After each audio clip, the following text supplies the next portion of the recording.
Hi friends, welcome back to SFIC speaks. Myself Rohit Kumar Sonthalia. Warren Buffett का एक बहुत important कहावत है, rule number 1 never lose money and rule number 2 don't forget rule number 1। बहुत सरल हिसाब से बोल दिया, बट हम लोग अपना देख रहे हैं पोर्टफोलियो लास्ट 3-4 महीने में काफी गिरा है। सभी का गिरा है। क्यों गिरा है? सबसे पहले देखिए, आप कुछ चीजें जो है एक साधारण इन्वेस्टर बहुत इग्नोर करता है। सबसे पहले एक तो पोर्टफोलियो डेली देखना बंद कर दीजिए। आप जितना देखेंगे उतना आपको तकलीफ होगा। आर यू ए इन्वेस्टर और a trader? First categorise yourself. If you are a trader then आप मंदी के लिए शॉर्ट टर्म लॉस बुक करके निकलते रहिए। आपको मतलब ही नहीं है पोर्टफोलियो का क्या स्टेटस है उससे। But if you are an investor then you have to keep track of your portfolio and you should see the world economy. Trader को वर्ल्ड इकोनॉमी से कोई मतलब नहीं है, उसको तो डेली का काम करना है, डेली तेजी मंदी खेलना है, अपना सौदा बराबर करना है। But if you are a investor you need to have the picture और the knowledge of what's going around in the world. Uncertainty, nobody likes uncertainty and this is what is happening today. Lot of uncertainty all around.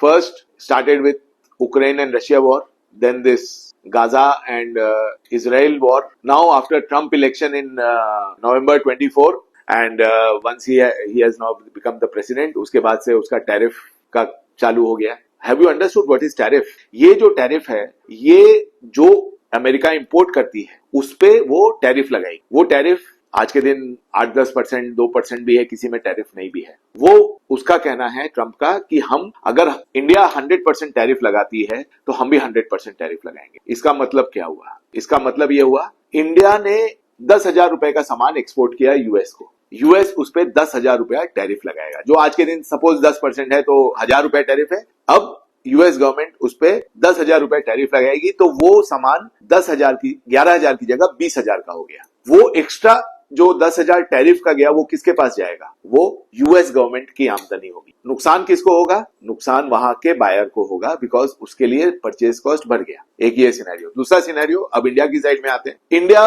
10,000 रुपए का माल export कर रही थी जो American 11,000 में खरीद रहे थे और 1,000 रुपया अमेरिकन गवर्नमेंट को फायदा हो रहा था। अब वो माल कॉस्टली हो गया। इंडियन जो मैन्युफैक्चरर है उसको तकलीफ होगी क्योंकि उसका माल नहीं भी बिक सकता है, या अब वो दूसरी कंट्रीज के माल के साथ कंपटीशन में बढ़ जाएगा। पर टैरिफ ट्रंप तो सभी कंट्री के ऊपर टैरिफ लगाने वाला है। वो खाली इंडिया के ऊपर तो नहीं लगा रहा है, वो चाइना के गुड्स के ऊपर भी लगाएगा, इंडियन पे भी लगाएगा, यहां तक कनाडा और मेक्सिको के गुड्स के ऊपर भी लगा रहा है। तो he is going to charge everybody. He wants to increase the revenue of the US government. वो देख रहा है हम किस तरह यूएस गवर्नमेंट का रेवेन्यू को बढ़ाएं। उस यूएस एक डेट के चक्रव्यूह में फंसा हुआ है, उसका ह्यूज इंटरेस्ट पेमेंट है। Now their aim is to regularize that and come out of it slowly. इसीलिए उसने गोल्ड कार्ड भी स्टार्ट कर रहा है। गोल्ड कार्ड रफली Indian estimate around it will be around 43 to 45 crore पर head.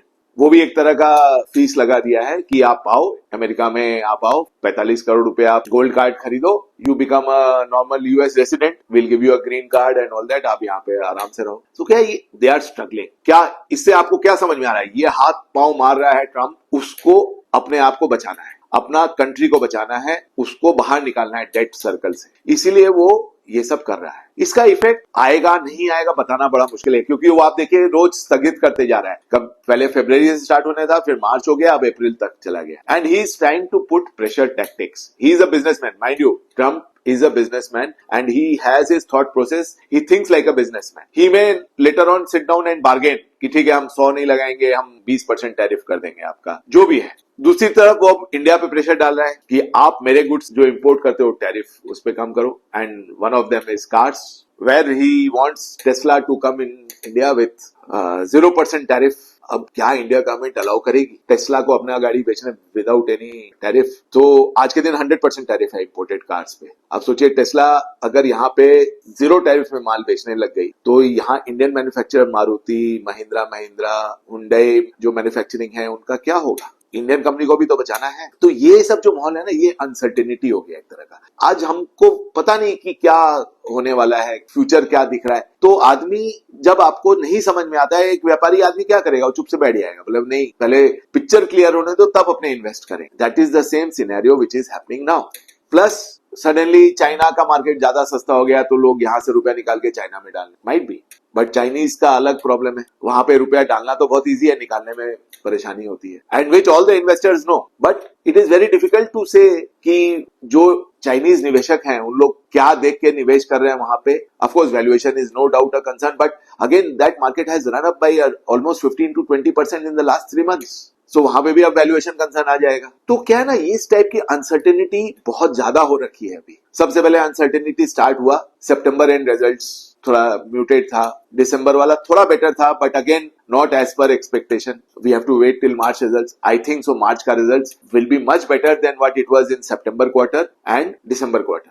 Now will this help the market revive? It may, because क्या होता है, स्टॉक मार्केट हर वक्त फ्यूचर पे चलता है. If the future looks good the market will perform today. आप देखते हैं कंपनी, खबर आती है इस कंपनी ने इतने 1000 करोड़ का डील साइन किया, शेयर प्राइस उस दिन अपर सर्किट मार देता है. अरे डील साइन हुआ है, डील एग्जीक्यूट होगा, कब माल बनेगा, 5 साल लगेंगे उसमें, पर आज ही वो अपर सर्किट मार देता है. सो stock market always works on the future कि आगे क्या होने वाला है. So number 1 uncertainty, number 2 is of course the result expectation कि क्या कैसा रिजल्ट रहेगा. वो जो धारणा है वो बहुत इंपॉर्टेंट है कि not only March quarter but FY26 कैसा रहेगा, उसके हिसाब से भी बहुत इंपॉर्टेंट है. फिर क्या होता है कि now let's come to some of the positive aspects which I see. Valuations have become attractive. काफी शेयर्स जो इंडिविजुअल स्टॉक्स करें they have lost more than 50% and they are not bad companies. Small caps 25% तो index साफ हो गया है, उसके अंदर के स्टॉक्स अगर देखेंगे तो 40-40, 50-50% दाम टूट चुका है. They are very attractive. Large caps have also become attractive. Selective sectors have become very attractive. So क्या है कि जब ये अट्रैक्टिव हो गया, अट्रैक्टिव बोलने का मतलब हो गया कि उनका value related to their profit earning and price, historical price या उनका capacity to earn, there all these have become very attractive. जैसे चाइना अट्रैक्टिव, लोग चाइना में करने लगे, चाइना का बाजार 3 महीने में 18% भाग गया. आप ये सोचिए जो FII लास्ट अक्टूबर, नवंबर, दिसंबर, जनवरी, फरवरी, हाँ 5 महीने से कंटिन्यूअस सेल कर रहा है, वो अगर खरीदने आ जाएगा तो यहाँ पे क्या होगा. सो क्या है ना कि you have to analyse a lot of things and don't forget your existing portfolio when you think about the market. आपका क्या पोजीशन है मार्केट में उसको इग्नोर करिए, तभी आप सही राय ले पाएंगे. Take a unbiased view of the market. अभी आप देखिए मार्केट नीचे जाने की कोशिश कर रहा है पर नीचे टिक नहीं पा रहा है. नीचे जाता है वापस ऊपर आ जा रहा है, नीचे जा रहा है ऊपर आ रहा है, एक रेंज बाउंड हो गया है. तो इसी तरह का रेंज बाउंड करते करते कब ऊपर भाग जाएगा आपके पकड़ाई में नहीं आएगा. And if you are an investor, this is a golden opportunity, don't miss it. Start investing slowly यहाँ से. Put 10% of your investment amount with every 1% fall और 2%. अपना आप एक तो मापदंड बना लीजिए कि जिस दिन मार्केट 1% गिरेगा मैं अपना 10% या 5% of my money I will invest. Be a planned investor. You have to be do that. If ये सब अगर नहीं करेंगे ना, देखिए तो पैसा बनाना इतना इजी नहीं है. वॉरेन बफे का वो वाला कहानी लिख के रखिए, डोंट लूज मनी. ये बहुत इंपॉर्टेंट है. आप इतना मेहनत करके कमाते हैं, बिजनेस करते हैं, कमाते हैं पैसा और उसको निवेश करते हैं, और निवेश करके आपको आमदनी करना चाहिए, वहां पे खोने के लिए नहीं कर रहे हैं आप. So number 1 uncertainty, number 2 these wars should stabilise. Tariff भी स्टेबलाइज होना चाहिए. Tariff is also like a war, ये इकोनॉमिक वॉर है अब. And the third portion is don't be greedy. Market में ग्रीड होके कभी नहीं कमाने का बहुत मौका मिलेगा आपको आगे भी. आपको समझ बूझ से काम करना है. फिर क्या आता है, लोग अभी अमेरिका का बात करने लगे कि रिसेशन आ रहा है. What is recession? Recession is a economic slow down. अब वो स्लो डाउन में क्या होता है, चीजों के दाम बिकते नहीं है, नहीं बिकते बोल के गिरने लगते हैं. आज आप कोई मैन्युफैक्चरर है, आपका सामान अगर नहीं बिक रहा है तो आप डिस्काउंट चालू करते हैं कि नहीं. सेम चीज रिसेशन में चीजें नहीं बिकती हैं, इकोनॉमिक स्लो डाउन होता है. उसकी वजह से क्या होता है, अनएम्प्लॉयमेंट होता है, लोगों की बेरोजगारी बढ़ जाती है. अभी अमेरिका में ने भी किया है, अपने गवर्नमेंट डिपार्टमेंट से कम 1600 आदमियों को उन्होंने पिंक स्लिप और they have remove them from the job. So you know this is a sort of slow down. But recession में क्या होता है कि इंटरेस्ट रेट्स गवर्नमेंट गिराती है. वो गिराती है इसीलिए जिससे कि लोग बोरो करें रुपया at cheaper rates and they invest in the business and again boost up the economy. So it is a cycle. Inflation and recession they are cycles. High inflation माने इंटरेस्ट रेट्स गोइंग अप, चीजों के दाम बढ़ जाना, उसको control करने के लिए गवर्नमेंट इंटरेस्ट रेट बढ़ाती है तो ग्रोथ का इकोनॉमी स्लो हो जाता है. फिर लोग वापस आस्ते आस्ते आस्ते नया इंफ्रास्ट्रक्चर बिल्डअप या नया कैपेसिटी बढ़ाना वगैरह कम हो जाता है, नई फैक्ट्रियां लगनी बंद हो जाती है, तो आस्ते आस्ते वापस it goes towards slow down. ज्यादा स्लो डाउन हो गया तो रिसेशन हो गया. Worst is stagflation. स्टैगफ्लेशन क्या हो गया? इकोनॉमी भी stand still, high inflation and stand still economy. That is a very bad situation which actually government can't control. That is a bad scenario in the economics. And we are, I don't think so, any country, आज के दिन, any country, whenever we think, we should think as an investor, we should consider all the economies together. US, China, India, because Germany, ये सारे economy are interrelated हो गए. आप ये नहीं कर सकते कि हम इंडिया में बैठे हैं, इंडियन इकोनॉमी, इन्वेस्टर्स फॉरेन वाले माल बेच रहे हैं यहाँ पे, इसीलिए मार्केट थोड़ा सा दिक्कत है. But Indians are still buying. Everyday mutual fund का नेट बाई आप देखिए, domestic institutions are buying. So the problem is not severe. Number one, sentiments is playing a very important role here, and a major fall is due to bad sentiment. Of course valuations थोड़े high हो गए थे तो वो correct करना भी जरूरी था. फिर आपको समझना होगा ये tariff war, uncertainty, these have created disturbance. So friends, don't worry, think like an investor, think long term, use unbiased way of thinking. कि हमारा अगर ये बिजनेस होता, आप अगर गाड़ियां बिक रही है, आपका अगर मारुति कंपनी के आप मालिक होते हैं, आप सोचते ना कि टेस्ला आने वाला है तो अभी थोड़ा ग्रोथ को स्लो डाउन करो. वही हो रहा है. तो लेट्स वेट. पेपर में आया है टेस्ला वाले ने बॉम्बे में शोरूम खरीदा है, भाड़े पे लिया है already. So they are working, let them come. अप्रैल भी आ गया, मई भी आ जाएगा, 2-3 महीना वेट करना चाहिए. अपने को डेली पोर्टफोलियो देखना बंद कर देना चाहिए अभी, बिकॉज उससे थोड़ी तकलीफ ही होगी आपको.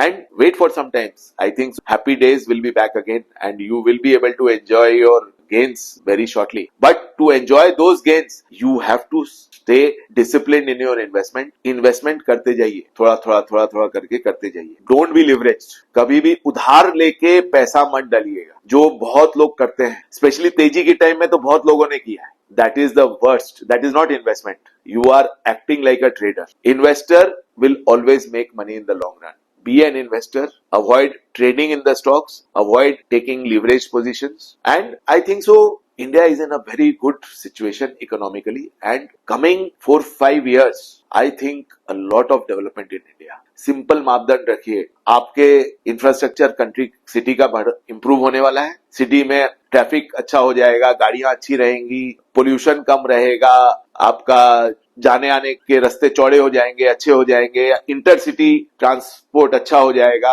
ट्रेन्स अच्छे हो जाएंगे, फ्लाइट्स अच्छे हो जाएंगे, एयरपोर्ट्स अच्छे हो जाएंगे, पब्लिक सर्विसेज अगर इंप्रूव होती है, that means the economy is growing. Economy के पास पैसा कहां से आएगा? आपके टैक्स का पैसा है सर. सो आप टैक्स कब देंगे? आपको कमाई होगी तब देंगे. तो we have to think in a broad aspect कि if the economy is improving, if the country is improving, people का स्टैंडर्ड ऑफ लिविंग इंप्रूव कर रहा है, बढ़िया है. नंबर ऑफ मर्सिडीज कार ज्यादा बिक रही है, BMW ज्यादा बिक रही है, अच्छा है. इंडिया में लोग कमा रहे हैं, इसीलिए तो उन लोग की गाड़ियां बिक रही हैं.